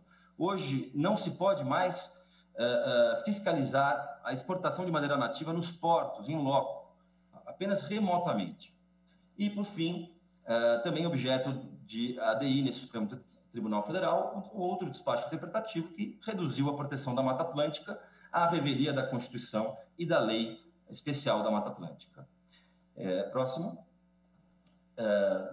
Nesse momento, Excelência, o que fica claro, e já parto para a minha conclusão, o que fica claro de nossa parte é que a decisão do atual governo federal é pela não política pública, não execução da Constituição Federal, dos deveres fundamentais, pela atuação insuficiente, colocando em risco o núcleo essencial do direito de todos e todas ao meio ambiente ecologicamente equilibrado. Como enfatizou Ulisses Guimarães em discurso na Assembleia Nacional Constituinte, quanto à Constituição, aspas, descumprir jamais, afrontá-la nunca. Traidor da Constituição é traidor da pátria. Excelência, por fim, as palavras de um querido amigo saudoso que faleceu no ano passado, que eu acho que deveria instruir a nossa colaboração enquanto sociedade. Estamos diante, José de Ávila Aguiar Coimbra, estamos diante de um momento crítico na história da Terra, numa época em que a humanidade deve escolher o seu futuro. Para seguir adiante, devemos reconhecer que, no meio de uma magnífica diversidade de culturas e formas de vida, somos uma família humana com um destino comum. Devemos somar forças para gerar uma sociedade sustentável, global, baseada no respeito pela natureza, nos direitos humanos universais, na justiça econômica e numa cultura da paz.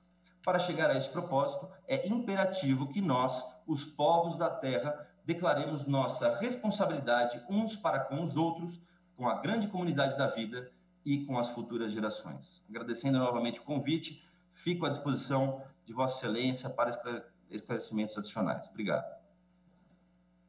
Muito grato, doutor Maurício Guetta, que falou em nome do Instituto Socioambiental ISA. E agora, para a penúltima intervenção, eu convido o Dr. Mariano Senamo, que falará em nome do Instituto de Conservação e Desenvolvimento Sustentável da Amazônia, IDESAM. Com a palavra, por favor. Boa noite, muito obrigado, excelentíssimo ministro Luiz Roberto Barroso, pela convocatória, pela liderança nos tempos difíceis que estamos passando. Gostaria de agradecer a todos os demais colegas que me antecederam, me apresentar. Eu sou diretor de novos negócios do IDESAM. O IDESAM é uma organização não governamental, amazonense, com muito orgulho, e que atua em diversos territórios na Amazônia, em outros estados da Amazônia Legal brasileira. Nossa missão é buscar soluções baseadas no uso sustentável dos recursos naturais para conciliar desenvolvimento socioeconômico e a conservação florestal em nossa Amazônia. Eu sou o último expositor, acredito eu, depois de 15 colegas que me antecederam, talvez penúltimo, acho que houve alguma mudança também na ordem, mas vai ser um desafio conseguir falar algo novo, visto a excelente qualidade de todos os colegas que me antecederam, e eu vou tentar fazer uma amarração de muito do que foi colocado e focar um pouco mais na agenda de bioeconomia, inovação e longo prazo que é necessário para se construir uma nova economia que concilie a conservação da floresta e o desenvolvimento econômico. Gostaria de iniciar com duas constatações, excelente ministro. A primeira, de que a essa altura nos parece óbvio que não existe bala de prata, não existe uma solução simples para todos os problemas complexos que estamos enfrentando atualmente. Existe a necessidade de se conciliar uma agenda enérgica de curto prazo, que resolva questões fundiárias, o enfraquecimento dos órgãos de comando e controle, o respeito aos direitos dos povos indígenas, mas existe também a necessidade de se iniciar um trabalho de médio e longo prazo.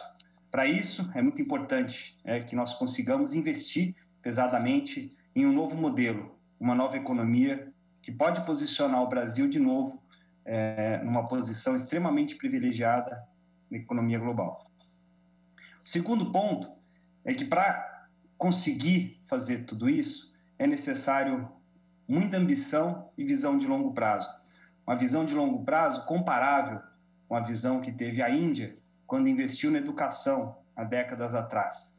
Uma visão de longo prazo que teve a China quando investiu em desenvolvimento industrial e tecnológico e que hoje a coloca como uma das grandes potências na economia global. O Brasil precisa fazer isso, é nosso dever fazer isso, mas de forma diferente, de forma a valorizar nosso grande ativo do ponto de vista da biodiversidade, que é a Amazônia. Bem, o senhor entende muito de tudo que eu estou falando, o senhor escreveu recentemente um excelente artigo, junto com a professora Patrícia Perrone, sobre a bioeconomia e o quanto ela pode nos levar a esse caminho. Concordo plenamente e gostaria de parabenizar o senhor pelos excelentes pensamentos que foram colocados. Nós temos vivenciado esse desafio na prática. O IDESAM trabalha todos os dias na ponta, desenvolvendo negócios que estão ali na fronteira do desmatamento, desenvolvendo cadeias e trabalhando junto a produtores rurais e comunidades tradicionais. E é com muito pesar que hoje eu afirmo, infelizmente não temos ainda um grande negócio. Infelizmente o Brasil não tem um grande negócio da bioeconomia de forma extremamente contraditória. Nós não temos uma empresa que pode se dizer que ela é exemplo de conservação florestal, que ela está indo além da geração de emprego e de renda para os seus acionistas, mas está indo na direção de encontrar soluções para os problemas sociais e ambientais mais urgentes, não só do Brasil, mas especialmente da Amazônia brasileira. Isso é um pouco onde eu gostaria de iniciar o foco da minha exposição, de que para que um dia essa empresa exista, talvez um unicórnio na Amazônia brasileira, nós precisamos de dois fatores fundamentais. O primeiro, investir pesadamente em pesquisa, desenvolvimento e inovação. Alguns colegas que me antecederam reforçaram essa necessidade como uma grande oportunidade que o Brasil tem para se posicionar de forma única no cenário global, em talvez 5, 10, 15 ou 20 anos. E isso deve acontecer com o mesmo nível de ambição que um dia o Brasil escolheu fundar, por exemplo, a Embraer, que hoje coloca o Brasil como destaque na indústria aeronáutica. Ou o país escolheu um dia investir na indústria de cana-de-açúcar, que hoje posiciona o Brasil como liderança na produção de etanol. Como um dia investimos na construção de uma indústria extremamente competitiva para a produção de papel e celulose com florestas plantadas. Eu sou engenheiro florestal de formação, ministro, e sei o quanto que nós evoluímos nesse campo. E aí eu pergunto, quando teremos a ambição de olhar para a Amazônia com o mesmo nível de oportunidade e interesse, de desenvolver uma cadeia para a produção de peixe, de pirarucu, de tambaqui, da mesma forma como há um tempo atrás desenvolvemos a cadeia da tilápia. Na época, me lembro, 20, 30 anos atrás, a tilápia mal era conhecida, mal era consumida nas gôndolas do mercado. Foi quando foi rebatizada pelo nome de St. Peter, e aí virou um peixe muito mais consumido e melhorado do ponto de vista em toda a sua cadeia. É um pouco que nós precisamos para a Amazônia, ter esse mesmo olhar de ambição e criar e desenvolver essas cadeias de valor que são a base fundamental para sustentar resultados em termos de conservação na Amazônia.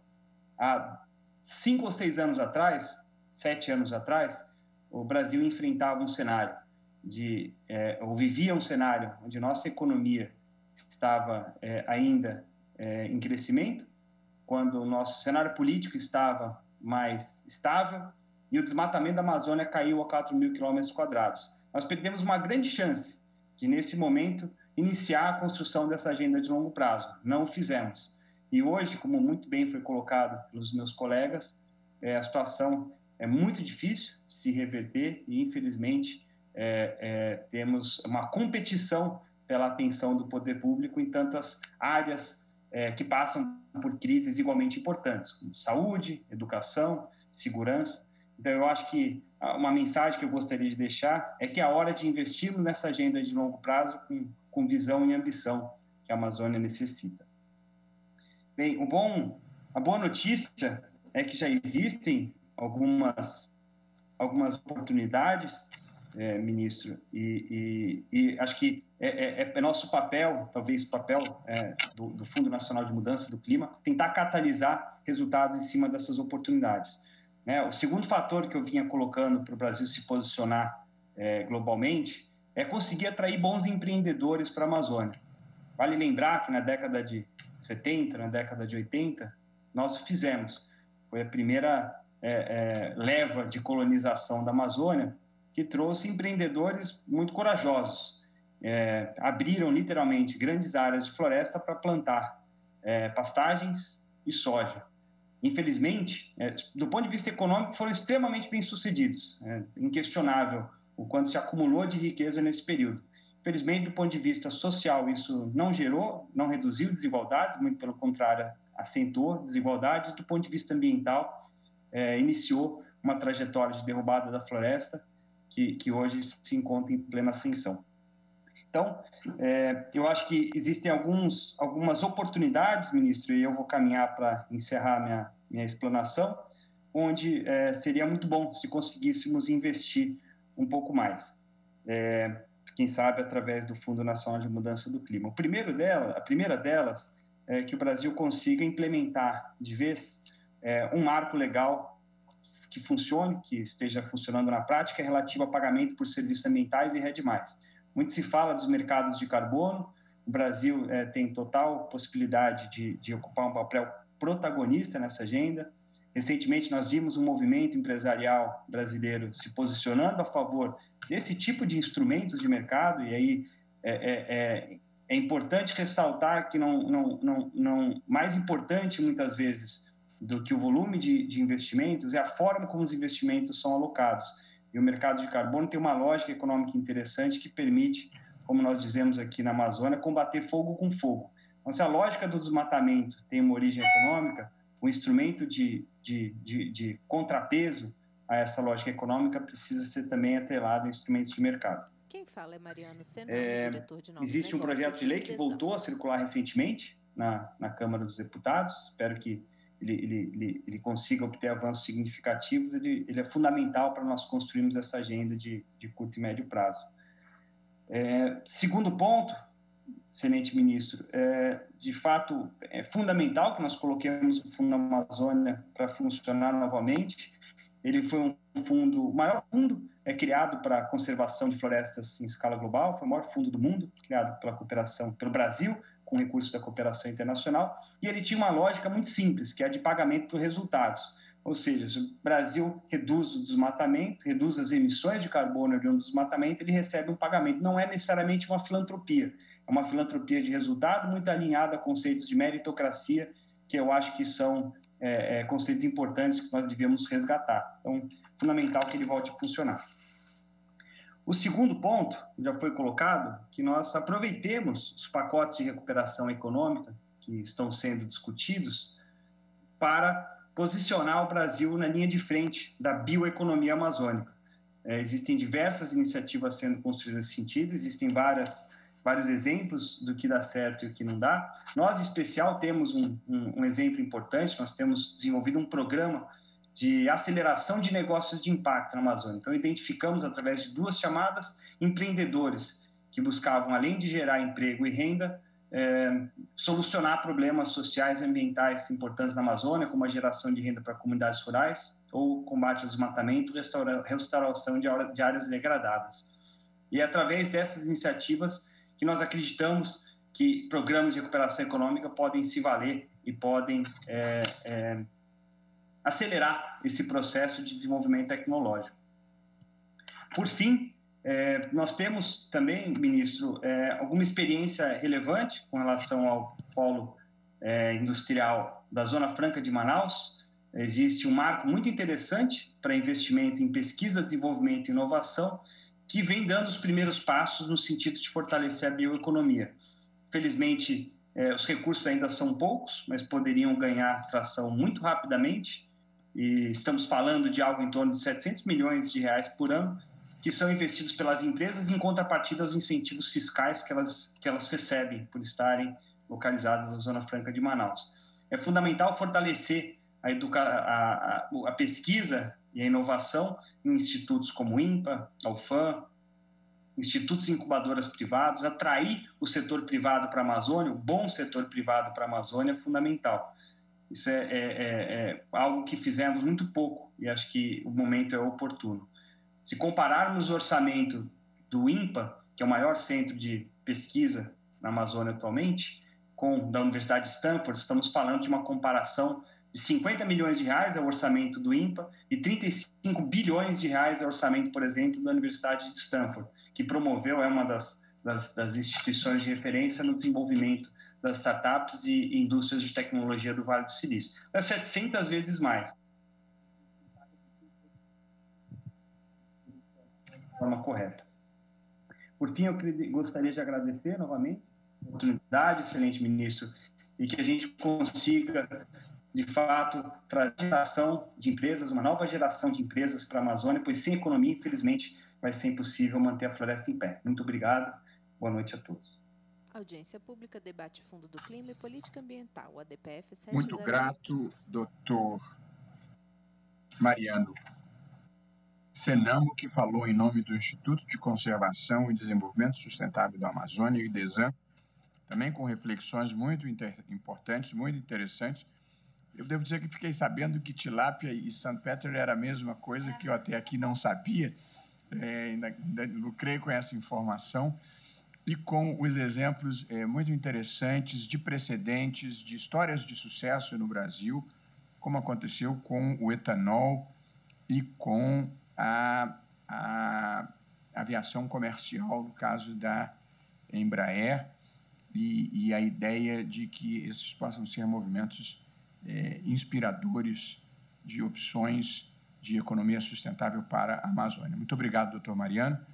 E agora, por último, mas não menos importante, esteve aqui conosco ao longo de toda a tarde, presencialmente, Marcelo Norquey, que é o representante da Vila São Pedro, do Iriri, no Conselho, área de proteção ambiental Triunfo do Xingu. Muito obrigado por sua presença. Com a palavra. Boa noite a todos. Quero cumprimentar e agradecer ao ministro Barroso, a todos os ministros que podem, porventura, estar nos assistindo, ao também o ministro Levi, né, da AGU, cumprimentar todos os colaboradores dessa audiência pública, que sempre tratou a gente muito bem, até porque eu venho realmente da terra do meio. Eu venho da Vila Canópolis, chama São Pedro Iriri, mas é a Vila Canópolis. Eu moro dentro de uma unidade de conservação, e eu sou conselheiro de uma unidade de conservação estadual, a APA Triunfo do Xingu, e também sou conselheiro da unidade de conservação federal, né, a Estação Ecológica da Terra do Meio. E aqui, ministro, eu vou responder algumas das perguntas que o senhor fez de manhã. O pessoal do ICMBio, o presidente do ICMBio, esteve aqui. O senhor fez uma pergunta, talvez na minha apresentação eu venha a responder essa pergunta ao senhor. A minha palestra ela vai abordar todas as questões sociais empíricas que eu vivo, que minha família vive, que meus amigos vivem. Eu não sou do governo, não sou uma ONG, então eu estou no meio, e estou na terra do meio, né? Então, a minha comunidade, lá o combustível, por exemplo, a gasolina, ela custa R$ 7,00 o litro, o óleo diesel R$ 5,50, um saco de água. O arroz, vou nem falar no arroz, né? Como é que está a situação lá. Então, é muito difícil escutar tudo que eu escutei hoje e entender que falta um elemento em todas essas políticas públicas, esse discurso. No primeiro slide, eu estou mostrando aqui a decretização dos problemas da Amazônia e do povo da Amazônia. Não precisa, não é necessário as redes sociais, a internet, os livros, os estudos, para descobrir quais são os problemas da Amazônia. É só procurar o Diário Oficial da União, está lá. Pode passar o slide, por favor. Na década de 60, todos aqui conhecem a história, o integrar para não integrar. Foi uma atitude do governo na época que queria levar os homens sem terras para as terras sem homens, né? Aí cortou a Amazônia como um todo, com obras planejadas, algumas executadas, algumas não executadas. Só que ele levou não só homens sem terras, ele levou uma cultura. Essa cultura foi levada também, a cultura do... O governo, é muito simples responder essa pergunta. Nós estamos vendo um mapa do Brasil e da Amazônia ali. Aquela região são as BRs planejadas pelo governo militar.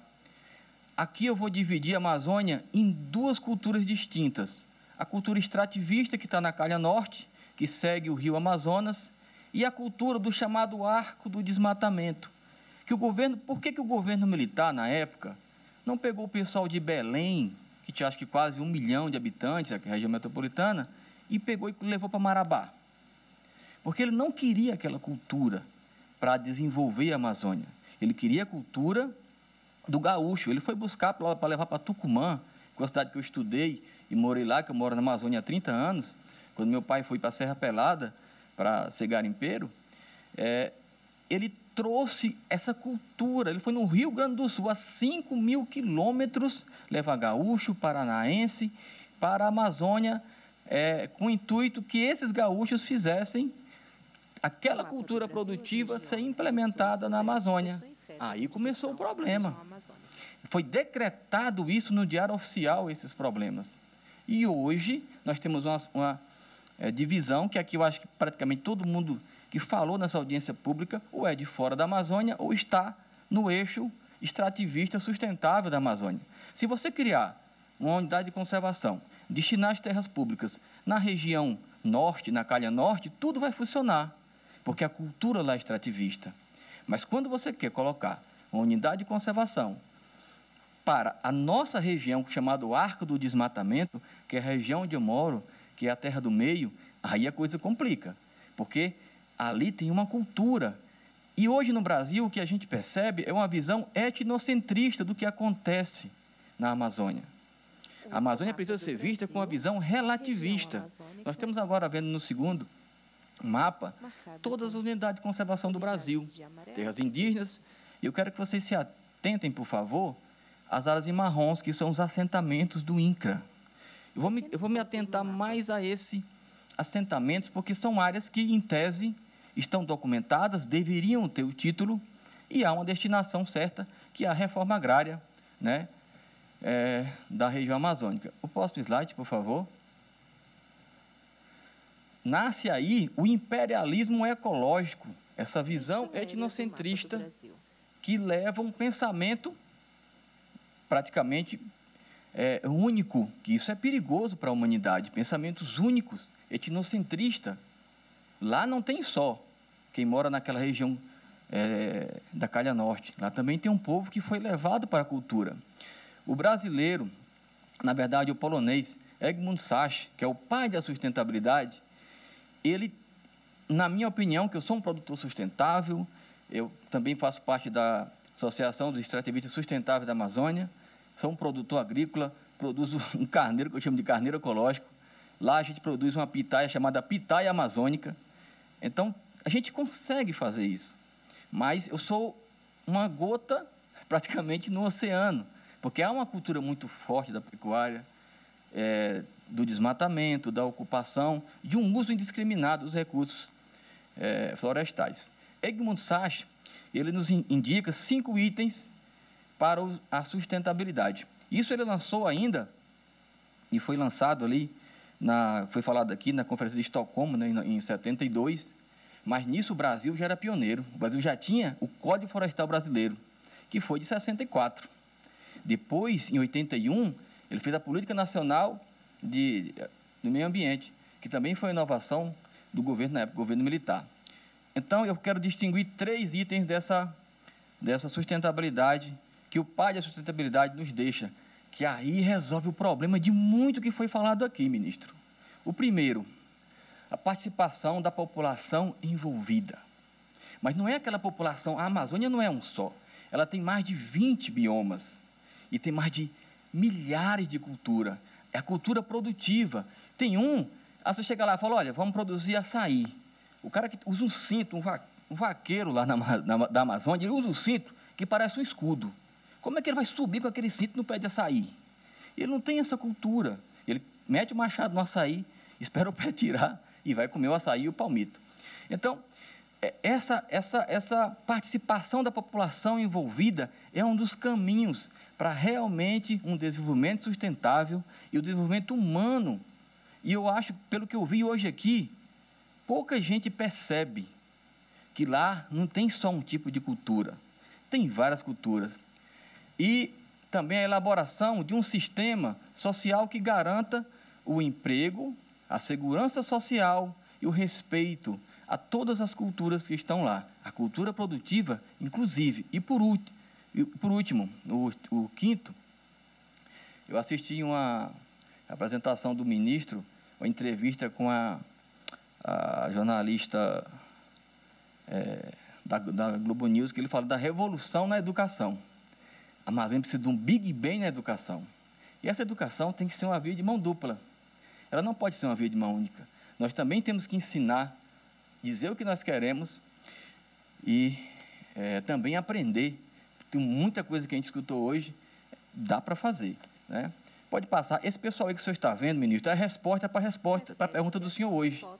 Por que as unidades de conservação têm tanto desmatamento? Está aí. O governo, na política chamada política voo de galinha, ele em 2005 começou a criar as unidades de conservação. Até mesmo aqui falou o senhor Capobianco, que era o responsável dessa política. Ele criou para reduzir o desmatamento. Tudo bem, essas pessoas que vocês estão vendo aqui nessas fotos, o senhor Otilde, Dona Conceição, o Zé Mineiro, todos eles estão lá há 14 anos esperando uma indenização. E pelo SNUC, que é a lei do Sistema Nacional de Unidade de Conservação, eles deveriam ser indenizados em 2 anos. E devia ter um plano de gestão elaborado em 5 anos. E eu faço parte do Conselho Gestor desde o início. A última reunião que essa unidade de conservação teve do Conselho Gestor foi em 2016. Nós estamos há 4 anos sem uma reunião de conselho. Estamos há 14 anos sem indenização e realocação dessas comunidades que estão lá. Então, ao contrário do que diz o ministro hoje, o que parece para a gente é que a pobreza é o maior inimigo da mata. Não. É o contrário. A miséria é o maior amigo da floresta, porque lá estão as pessoas miseráveis. Eles não estão nas grandes cidades, nos grandes centros, eles estão na mata. Então, se a gente não acabar com essa lógica de que pobreza e mata são sinônimos, vai sempre acontecer essa política do voo de galinha, que criou as unidades de conservação, destinou as terras públicas, mas, infelizmente, não deu continuidade na política e não cumpriu o SNUC. Está aqui a resposta para a pergunta de hoje de manhã. Pode passar, por favor? Aqui, uma das atividades muito importantes na nossa região e que pode ser muito bem utilizada de forma sustentável é o garimpo. Essa área aí era um garimpo perto do rio Xingu, na década de 80. 20 anos praticamente ficou assim. Pode passar o próximo slide? Aí veio, essa área branca são assentamentos do INCRA. O INCRA financiou, através do Banco da Amazônia, o desmatamento. Inclusive, em 2012, o INCRA foi denunciado pelo MPF como o maior desmatador da Amazônia. Em 2012, pode procurar nas redes sociais que vocês vão ver. Está aí, ó. Dentro da APA Triunfo do Xingu foi criados os assentamentos. Então, se você leva a gente para lá, com a cultura produtiva, aí ele só tem mata lá. Aí você financia para ele desmatar. Financia para ele criar gado, para ele fazer curral. Ele vai fazer o quê? Ele vai desmatar. Então, mais uma vez, o governo federal decretou os problemas ambientais da Amazônia. Está aí mais um problema, mais um... Agora, como é que esse pessoal, vocês estão vendo aí como é que está... Pode passar o próximo slide, por favor? Como é que está a mata? Essa daí são as unidades de conservação construídas para impedir o desenvolvimento e a ligação da região da PA 279 com a região da BR-163. Então, houve um bloqueio com essas unidades de conservação. O problema é que elas não cumpriram a lei. A lei está aqui. Diz que realocação 2 anos. Diz o quê? Diz também que você tem até 5 anos para fazer o plano de gestão. A APA Triunfo do Xingu, que eu sou conselheiro, ministro, tem 13 anos, não tem plano de gestão. Como é que você vai punir um desmatador, um garimpeiro, um pescador, um madeireiro, se não tem plano de gestão? Nós não sabemos o que fazer, como fazer e aonde fazer. E numa unidade de conservação sustentável, que não tem um ensino médio. Nós temos lá 8 mil pessoas e não tem um ensino médio. Como é que esses jovens vão ter uma educação, como diz o Edmund Chas, para realmente sair dessa situação? E cadê a educação sobre sustentabilidade? Que nós estamos numa unidade de conservação sustentável. Deveria ser promovida a educação sustentável. Infelizmente, não temos ainda um ensino médio, plano de gestão, plano de uso, zoneamento. A energia lá ainda é a motor estacionário. A estrada é terrível. Então, essa população que está numa situação praticamente isolada, ele usa o conhecimento que ele tem, o direito, né, consuetudinário, que é o único que ele conhece, que é o direito dos costumes. Foi essa cultura e esse costume para sobreviver, ele que sabe o que ele vai produzir para ele poder vender. Então, ele usa esse conceito, né, do direito consuetudinário para sobreviver. Porque a Constituição e a Justiça não está chegando lá. Ele não sente. Próximo slide, por favor. Então, o Código Florestal foi outra política. A gente chama aqui, tá, a política do voo de galinha, que eu expliquei para vocês, pode passar, que foi a criação disso tudo. Essa e a colocação de assentamento do INCRA. Tá aí, como é que uma pessoa como essa vai fazer uma regulação ambiental? A próxima slide, por favor. Isso eu precisaria de mais um tempinho para poder, que eu estou, acho que muito longe ainda de terminar um pouquinho. Acho que uns 2 minutos daria para terminar. Aí um assentamento do INCRA, essa parte vermelha pequena, é o que o assentado do INCRA, que pegou um financiamento para desmatar, ele tem que deixar para o futuro dos filhos dele. Ele pegou o financiamento para desmatar isso aí tudo. E agora, se ele fizer o CAR, a titulação, a regulação fundiária, ele tem que fazer a regulação ambiental, ele tem que fazer o PRA. Para ele fazer o PRA, ele tem que tirar tudo o que ele fez e ficar só com aquele pedacinho. Então, como é que ele vai aderir ao PRA? Que educação que ele tem? O governo federal, quando ele levou as pessoas para lá, a maioria dos gaúchos, dos paranaenses, eles, quando chegaram, encontraram dificuldade né, que a Amazônia os impôs, tinham imposto a ele. Mas um grupo que sempre vai na dianteira, os garimpeiros e os madeireiros foram lá também. Então, eles estão lá. Estão lá, não é de agora. Então, os garimpeiros... Próximo slide, por favor. Senhor Marcelo, eu vou precisar que o senhor conclua. Quanto tempo precisaria ainda? Só um minuto. Um prazer. Pronto. Então, aí nós temos aí o artigo 174 da Constituição, que diz que o garimpeiro, o garimpo e o governo federal devem ajudar a implementar o desenvolvimento social da atividade garimpeira. A Constituição tem 33 anos e ainda não foi feito, não foi construído esse apoio a essa parte. Eles estão lá, e estão lá há muito tempo. O garimpeiro, o produtor, o madeireiro, como eu tenho falando a vocês há todo esse tempo. Então, é importante que o governo e que as pessoas, como diz o ministro Fux semana passada, a justiça tem que ser sentida. E nós queremos, ministro, sentir a justiça. Eu quero que esse tribunal, o nosso sonho é que esse tribunal leve a Constituição para a Amazônia. Por favor, pode passar esse aí. E também a questão da África, que nós sentimos aí como foi feito na África, né? A repartição da África, sem distinguir as comunidades, as culturas, as pessoas da Europa decidiram como é que dividir a África. Só que a África já era colonizada, já tinham pessoas lá dentro. O último slide, por favor. Semana passada foram faladas algumas recomendações, né? Sugestões de um grupo de 230 entidades. E uma delas eu quero só falar para finalizar aqui para vocês, a destinação de mais de 10 milhões de hectares para proteção e uso sustentável. Nós estamos vendo aqui que as unidades de conservação não estão sendo cumpridas. Nós não conseguimos fazer cumprir e o direito ao SNUC e o direito às pessoas que foram atingidas pela criação da unidade de conservação, que eles sejam reconhecidos. Como fazer mais 10 milhões de hectares sem organizar e sem dar o direito e sem administrar de forma correta as que já estão postas, que já foram criadas lá na Amazônia. Então, para finalizar, era isso. É muito difícil falar tudo o que a gente sente do coração de quem mora lá dentro, que está todo dia vendo aquela dificuldade, vendo seus amigos, pessoas morrerem, como muitos ribeirinhos morreram, abandonados quando foram criadas as unidades de conservação lá na Terra do Meio. Então, é muito triste e é muito difícil falar tudo isso em 15 minutos. Mas muito obrigado, ministro, por essa oportunidade e por esse debate tão amplo e que trouxe ideias plurais realmente, e eu espero ter ajudado ao debate. Muito obrigado. Certamente ajudou Marcelo Norquet, que falou como representante da área de proteção ambiental, Triunfo do Xingu. Como disse, esse é um evento plural. Todas as vozes aqui são ouvidas com respeito e consideração, e tivemos muito prazer em tê-lo aqui e recebermos os insights que pôde nos trazer.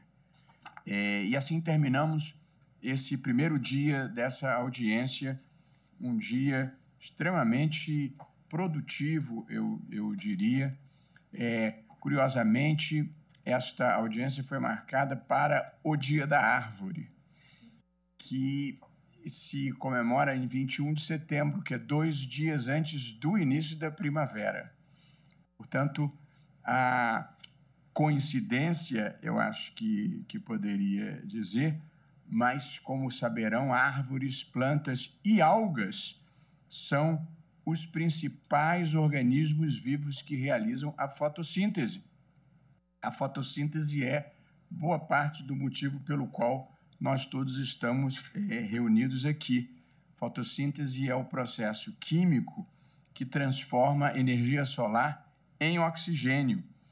É um processo vital para a Terra. Na verdade, toda a vida no planeta depende precisamente do processo químico da fotossíntese, que depende substancialmente das árvores em geral. Como eu disse anteriormente, no início, o Fundo Clima se destina ao financiamento de diversos programas que mitigam a mudança climática e o aquecimento global, e essas são as grandes questões ambientais contemporâneas. E é por isso que nós tivemos esta pluralidade de pessoas e de temas debatidos aqui ao longo do dia. Lembrando que compareceram à audiência pública no dia de hoje as autoridades e órgãos públicos, e tivemos uma sessão da manhã em que a maior parte dos expositores era ligado ao governo federal, sejam ministros de Estado, seus representantes ou entidades e órgãos da administração direta ou indireta, que vocalizaram com grande proficiência a posição do governo, defendendo os pontos de vista das políticas públicas praticadas, e tivemos, na parte da tarde, um conjunto igualmente amplo e plural de organizações multilaterais, organizações sociais e institutos de pesquisa ligados à pesquisa, sobretudo, da questão ambiental e da Amazônia, muito particularmente. A Amazônia, hoje em dia, tem um grande poder de atração do debate, e, embora não fosse o exclusivo foco dessa discussão, até porque haverá uma audiência pública específica a propósito do Fundo Amazônia, mas a ministra Rosa e eu estamos concertados com C, no sentido de pensarmos juntos essas grandes questões. A ministra Rosa, que participou, a ministra Rosa Weber, da maior parte dessa audiência. Amanhã daremos continuidade a esse debate público com igual importância e qualidade, contando com a presença de representantes da academia, portanto, professores e doutores que estudam esta questão ambiental, a questão econômica e o equacionamento do próprio Fundo Clima, e teremos também a participação de empresários e representantes de empresas de diferentes áreas que têm interesse na questão ambiental e no próprio financiamento que se obtém por intermédio do Fundo Clima. Estarão entre nós amanhã, entre muitos, o professor Armínio Fraga, o pesquisador Beto Veríssimo, o professor Ricardo Abramovay e David Boyd, que é o relatório especial da ONU sobre direitos humanos e meio ambiente, com tradução simultânea. E na parte da tarde teremos empresas como Vale do Rio Doce, Natura, Embrapa, os bancos Itaú, Bradesco e Santander, que deslancharam um plano muito importante de atuação dessas instituições na Amazônia, e também teremos a Frente Parlamentar Agropecuária. Portanto, assim como hoje, será um debate plural para podermos ouvir todas as opiniões, obtermos informações de fato que nos ajudem a pensar a questão do Fundo Clima e a questão ambiental brasileira à luz dos múltiplos interesses legítimos e dos múltiplos pontos de observação. Registro e agradeço mais uma vez a presença do doutor José Levi, do ministro José Levi do Amaral Júnior, advogado-geral da União, e também do representante do Ministério Público, que também esteve ao longo de todo o dia entre nós, doutor Juliano Baiocchi Vilaverde de Carvalho, subprocurador-geral da República, representando o procurador-geral doutor Augusto Aras.